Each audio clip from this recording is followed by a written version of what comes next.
Hi అండి, అందరికీ నమస్కారం. Welcome to mom's food eating kits. ఈరోజు నేను సాఫ్ట్ అండ్ జ్యూసీ రవ్వ లడ్డూని చూపిస్తున్నానండి.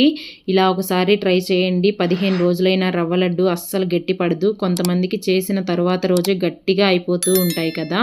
ఇలాగా నేను చూపించినట్టు చేయండి. అన్నీ ఒకే కప్పు కొలతతో. ఎప్పుడు ట్రై చేయని వాళ్ళు కూడా, ఫస్ట్ టైం చేసే వాళ్ళు కూడా సింపుల్గా చేసేస్తారు. టేస్ట్ కూడా చాలా బాగుంటుందండి. ఈ రవ్వ లడ్డు కోసం ఇలాగా ఒక పెద్ద గిన్నెని తీసుకొని దానిలోకి ఒక 3 కప్పుల బొంబాయి రవ్వ వేసుకోవాలి. అంటే ఉప్మాకు వాడతాం కదండి సూజీ, ఆ రవ్వని ఒక 3 కప్పులు వేసుకోండి. ఈ 3 కప్పుల రవ్వకి ఒక 2 కప్పుల పచ్చి కొబ్బరి తురుము వేసుకోండి. ఇక్కడ నేను తురిమి వేసుకుంటున్నానండి. మీకు ఇలా అవకాశం లేకపోతే మిక్సీకి పట్టైనా వేసుకోవచ్చు. ఇప్పుడు దీనిలోకి కొంచెం సాల్ట్ వేసుకోండి. టేస్ట్ చాలా బాగుంటుంది. ఏ స్వీట్లోనైనా కొంచెం సాల్ట్ వేసుకుంటే.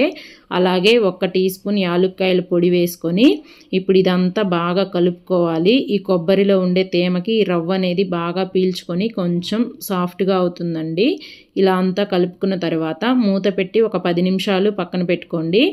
ఈలోపు ఇక్కడ నేను ఒక 20 కిస్మిస్లు, ఒక 20 బాదం పప్పు, ఒక 20 జీడిపప్పు ముక్కలు తీసుకున్నానండి. వీటిని ఇలా సన్నగా కట్ చేసుకోండి. ఇప్పుడు కడాయిని తీసుకొని దానిలోకి ఒక పావు కప్పు నెయ్యి వేసుకోవాలి. దీనికి మాత్రం నెయ్యి ఉంటేనే బాగుంటుందండి లడ్డూకి. నెయ్యి వేడయ్యాక కట్ చేసి పెట్టుకున్న బాదం పప్పు, జీడిపప్పు ముక్కలు వేసుకొని మంటని సిమ్లో పెట్టేసుకొని ఇలా 1 నిమిషం ఫ్రై చేసుకోండి. 1 నిమిషం తర్వాత కట్ చేసి పెట్టుకున్న కిస్మిస్ వేసుకొని వీటన్నిటిని మంచి రంగు వచ్చే వరకు ఫ్రై చేసుకోవాలి. ఒక 2-3 నిమిషాల కల్లా ఇవి బాగా ఇలా ఫ్రై అయిపోతాయి. ఇప్పుడు ఈ డ్రై ఫ్రూట్స్ అన్నిటినీ తీసి ఒక ప్లేట్లో వేసి పక్కన పెట్టేసుకోండి. ఇప్పుడు మళ్ళీ అదే నెయ్యిలోకి కలిపి పెట్టుకున్న రవ్వ, కొబ్బరి అంతా వేసేసుకోవాలి. ఇలా అంతా వేసుకొని ఈ రవ్వ, కొబ్బరి నెయ్యిలో బాగా కలిసిపోయేటట్టు కలుపుకోండి. ఇలా అంతా కలుపుకున్న తర్వాత ఇప్పుడు మంటని సిమ్లో పెట్టేసుకొని రవ్వ అనేది బాగా వేయించుకోవాలండి. ఈ రవ్వ వేయించడంలోనే రవ్వ లడ్డు రుచి అంతా ఉంటుంది.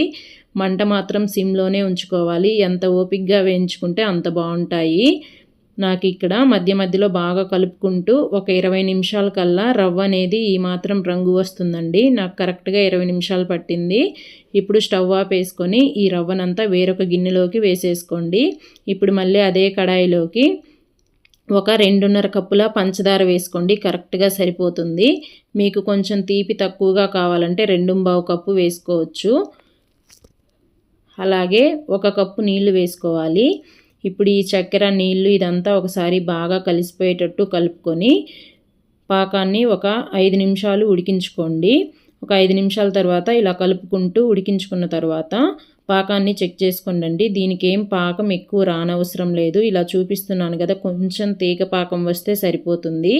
మీకు అలా అర్థం కాకపోతే గెరిటతోటి ఇలా వేయండి. లైట్ తీగ పాకం వస్తే సరిపోతుంది. ఇప్పుడు ఈ పాకాన్ని ఈ రవ్వలోకి వేసేసుకోవాలి. ఇలా అంతా వేసుకున్న తర్వాత ఈ పాకం రవ్వ అంతా బాగా కలిసిపోయేటట్టు ఒకసారి కలుపుకోండి. కలుపుకున్న తర్వాత దీనిలోకి వేయించి పెట్టుకున్న డ్రై ఫ్రూట్స్ కూడా వేసేసుకొని ఈ డ్రై ఫ్రూట్స్, రవ్వ అంతా బాగా కలిసిపోయేటట్టు కలుపుకున్న తర్వాత ఇప్పుడు దీనిపైన మూతను పెట్టేసి ఈ రవ్వ కొంచెం గోరువెచ్చగా అయ్యే వరకు చల్లారనివ్వండి. కనీసం ఒక 10 నుంచి 15 నిమిషాలు టైం పడుతుందండి. ఇక్కడ నేను ఒక 15 నిమిషాల తర్వాత చూపిస్తున్నాను. చూసారా, రవ్వ అనేది ఈ పాకాన్ని అంతా పీల్చుకొని ఇలా గట్టిగా అయిపోతుంది. ఇప్పుడు దీన్ని ఒకసారి బాగా కలుపుకొని చేతితోటి ఒక 2 నిమిషాలు ఇలా గట్టిగా ప్రెస్ చేస్తూ కలుపుకోండి.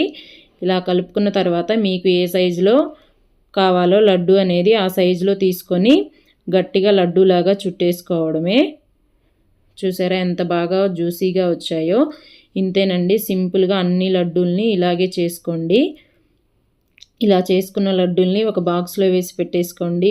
15 నుంచి 20 రోజుల వరకు ఫ్రెష్గా తినేయచ్చండి. టేస్ట్ అయితే చాలా బాగుంటుంది.